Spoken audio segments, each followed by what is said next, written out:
నమస్తే అందరికీ. నా పేరు ఎంఎస్ ప్రసాద్. ఈరోజు మనం ఫాస్టింగ్ గురించి మాట్లాడుకుందాం.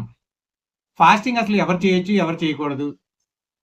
వెయిట్ లాస్ కోసం ఫాస్టింగ్ మొదలు పెట్టాలంటే ఎటువంటి జాగ్రత్తలు తీసుకోవాలి? తిరిగి నా ఛానల్కి స్వాగతం.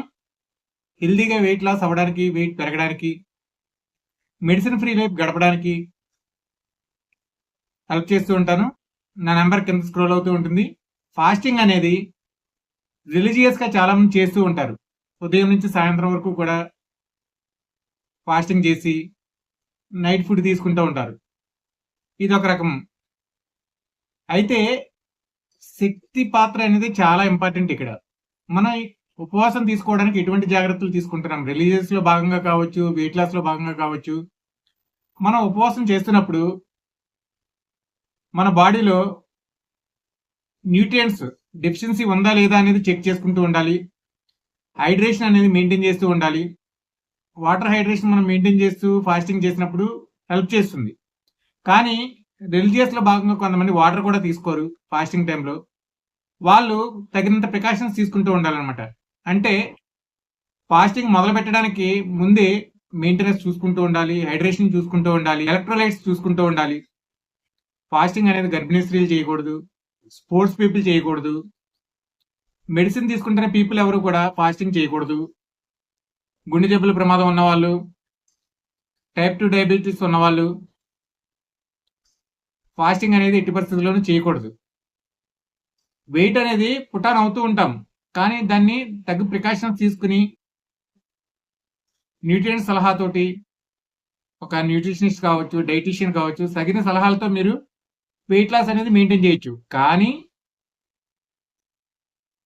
ప్రాబ్లమ్స్ మన బాడీలో ఆటోఇమ్యూన్ డిసీజెస్ ఉన్నా కానీ, క్యాన్సర్ ప్రభావం ఉన్నా కానీ, డయాబెటీస్ ప్రాబ్లం ఉన్నా ఫాస్టింగ్ జోలికి వెళ్ళకూడదు. కార్బోహైడ్రేట్స్ గ్లూకోజ్ కింద, ప్రోటీన్ అమైనో యాసిడ్స్ కింద, కొవ్వుని కొవ్వు ఆమ్లాల కింద బాడీ దాచుకుంటూ ఉంటుంది. ఈ లివర్లోను కండరాల్లోను కార్బోహైడ్రేట్స్ ని గ్లైకోజన్స్ కింద స్టోర్ చేసి ఉంచుతుంది. గ్లైకోజన్స్ ని మనం ఎప్పుడైతే ఫాస్టింగ్ స్టార్ట్ చేసామో ఫాస్టింగ్ టైంలో వాటిని వాడుకుంటూ ఉంటుంది. వాటి స్థాయిలు కంప్లీట్ అయిపోయిన తర్వాత అమైనో యాసిడ్స్ ప్రోటీన్ని వాడుకుంటూ ఉంటుంది. వాటి స్థాయిలు అయిపోయిన తర్వాత కీటోసిస్ రేంజ్కి చేరుతుంది అనమాట బాడీ. రోజు మెయింటైన్ చేస్తున్నామా, 48 అవర్స్ మెయింటైన్ చేస్తున్నామా, 72 అవర్స్ మెయింటైన్ చేస్తున్నామా అనేది చాలా ఇంపార్టెంట్. కానీ స్థాయిలు ముందుగా మనం సరి చూసుకోవాలి. ప్రోటీన్ నిల్వలు మన బాడీలో ఉన్నాయా లేదా, తగినంత న్యూట్రియంట్స్ బాడీలో ఉన్నాయా లేదా, హైడ్రేషన్ అనేది ఎలా ఉంది. నిద్రలేని సమస్య ఉంటే మాత్రం ఎట్టి పరిస్థితుల్లోనూ ఫాస్టింగ్ అనేది చేయకూడదు. 78 అవర్స్ మనకి బెటర్ స్లీప్ పడుతుంది అన్న వాళ్ళు మాత్రమే ఫాస్టింగ్ జోలికి వెళ్ళాలి. ఈవెన్ ఎక్సర్సైజ్ ఎటువంటి ప్రమాదం చేస్తుందో నిద్రలేని వాళ్ళకి ఫాస్టింగ్ కూడా అంతే ప్రమాదం చేస్తూ ఉంటుంది.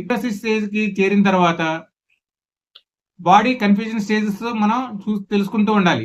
కొవ్వుని వేగంగా కరిగిస్తుంది అనమాట ఫాస్టింగ్ టైంలో. కొవ్వుని కరిగించే ప్రాసెస్ ఇన్బ్యాలెన్స్ అంటే లెప్టిన్ అనేది అది ఫ్యాట్ ద్వారా ఉత్పత్తి అయ్యే ఒక హార్మోను. ఇది రక్తంలో ఫ్లోట్ అవుతూ ఉంటుంది. మన బాడీలో శక్తి నిల్వలు ఎలా ఉన్నాయి అనేది చూసుకుని బ్రెయిన్ కి సిగ్నల్ ఇస్తూ ఉంటుంది అనమాట బ్యాలెన్స్ చేసుకోవడానికి.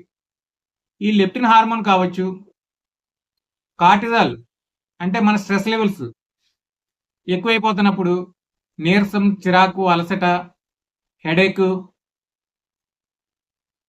పొట్టలో ఒక రకమైన మంట, వాపు, ఇవన్నీ కూడా ఫాస్టింగ్ టైంలో వస్తూ ఉంటాయి. దీనివల్ల కార్టిసాల్ లెవెల్స్ అనేది పెరిగిపోతూ ఉంటాయి. ఇవి ఎప్పుడైతే ఇన్బ్యాలెన్స్ అవుతాయి, కండిషన్ అనేది ఒకేలా ఉండదు. స్థాయిలు మారిపోయి వాటి బదులు బాడీ ఒక కణజాలం దెబ్బతినిపోతుంది, మనం వీక్ అయిపోతూ ఉంటాం అనమాట. ఫాస్టింగ్ అనేది స్టార్ట్ చేసినప్పుడు తగిన జాగ్రత్తలు తీసుకోవాలని ఇంతకు ముందే చెప్పాను నేను. నిద్ర సమస్య కావచ్చు, న్యూట్రియంట్స్ కావచ్చు, వాటర్ కావచ్చు, సరైన ప్రికాషన్స్ తీసుకుంటాము, చాలా వరకు బెటర్ అవుతాం అనమాట. ఎలక్ట్రోలైట్స్ అనేది బ్యాలెన్స్ చేసుకుంటూ ఉండాలి. ఫాస్టింగ్ టైంలో ఎలక్ట్రోలైట్స్ చాలా వేగంగా పడిపోతూ ఉంటాయి. ఎలక్ట్రోలైట్స్ మెయింటైన్ చేస్తూ ఉండాలి. మనం వెయిట్ లాస్ లో భాగంగా చేస్తూ ఉన్నప్పుడు మన బాడీకి మైక్రో మ్యాక్రో న్యూట్రియంట్స్ అనేది సరైన పద్ధతిలో మనం అందిస్తూ వెయిట్ లాస్ చేసినప్పుడు, ఫాస్టింగ్ అంటే ఏమీ నోట్లో పెట్టకపోవడం కాదు, క్యాలరీస్ ని బ్యాలెన్స్ చేసుకుంటూ మైక్రో మ్యాక్రో న్యూట్రియంట్స్ కావచ్చు, హైడ్రేషన్ కావచ్చు బ్యాలెన్స్ చేసుకుంటూ ఎలక్ట్రోలైట్స్ బ్యాలెన్స్ చేసుకోగలిగితే ఫాస్టింగ్ సరైన పద్ధతిలో తీసుకుంటే సెల్ రీజనరేట్ అవుతుంది అనమాట. ఇది ఆటోఫాగి స్టేజ్ అంటారు దీన్ని. ఈ ఆటోఫాగి స్టేజ్ రీజనరేట్ కావడం కావచ్చు, బాడీలో ఇన్సులిన్ నిరోధకతను పెంచుకుంటుంది, టైప్ 2 డయాబెటీస్ ని బెటర్ చేస్తుంది, హార్ట్ హెల్త్ అనేది బెటర్ అవుతూ ఉంటుంది, ఈ టైంలో సెల్యులర్ పరంగా బెటర్ అవుతూ ఉంటుంది, వృద్ధాప్యపు ఛాయలను అనేది బాడీ నుంచి తగ్గించుకోవచ్చు, ఆక్సిడేషన్ ని బెటర్ చేసుకోవచ్చు. ఒక వెయిట్ లాస్ తోతో పాటు బాడీకి ఆక్సిడేషన్ జరుగుతుంది, వృద్ధాప్య ఛాయలు తగ్గుతూ ఉంటాయి, సెల్ రీజనరేట్ అవుతూ ఉంటుంది, శక్తి స్థాయిల్ని బెటర్ చేసుకుంటూ ఉంటుంది, ప్రోటీన్స్ ని బ్యాలెన్స్ చేసుకుంటూ ఉంటుంది, యాక్టివేట్ అవుతుంది, బ్రెయిన్ ఈ అల్జీమర్స్ లాంటి వాటి నుంచి బయటకు రావడానికి అవకాశం దొరుకుతుంది, ఆటో ఇమ్యూన్ అనే సిస్టమ్ మన బాడీలో బాగా బెటర్ అవుతుంది. గుడ్ బ్యాక్టీరియా బ్యాడ్ బ్యాక్టీరియా ఉన్నప్పుడు విరామం ఇచ్చామో బ్యాడ్ బ్యాక్టీరియా బ్యాలెన్స్ అనేది తగ్గిపోతుంది, గుడ్ బ్యాక్టీరియా పెరుగుతుంది, బ్రెయిన్ యాక్టివ్ గా పనిచేయడానికి హెల్ప్ చేస్తూ ఉంటుంది. తగిన ప్రికాషన్స్ తీసుకుంటూ ఫాస్టింగ్ చేయాలి. నిద్రలేమితో కావచ్చు, క్యాన్సర్ తో కావచ్చు, డయాబెటీస్ తో కావచ్చు, పాలిచ్చే తల్లులు కావచ్చు, గర్భిణీ స్త్రీలు కావచ్చు, ఫాస్టింగ్ విషయంలో జాగ్రత్తగా ఉండాలి. ఫ్యాట్ ని కరిగించడానికి బదులుగా మన కండర కణజాలాన్ని కలిగించేస్తూ ఉంటుంది. బాడీ కరిగిస్తూ ఉంటుందో వీక్ అయిపోతాం, అతి ఆకలికి దారితీస్తుంది అనమాట. మైండ్ సెట్ అనేది మారిపోతుంది, ఆకలి అనేది విపరీతంగా పెరిగిపోతూ ఉంటుంది అనమాట. వన్స్ ఎప్పుడైతే మనం ఫాస్టింగ్ చేసిన తర్వాత మన డైజెషన్ సిస్టమ్ అనేది మారిపోతుంది, మన ఆలోచనలు మారిపోతూ ఉంటాయి, మనం తినే విధానం మారిపోతూ ఉంటుంది, ఆకలిని కంట్రోల్ చేసుకోలేక ఇబ్బంది పడుతూ ఉంటాం.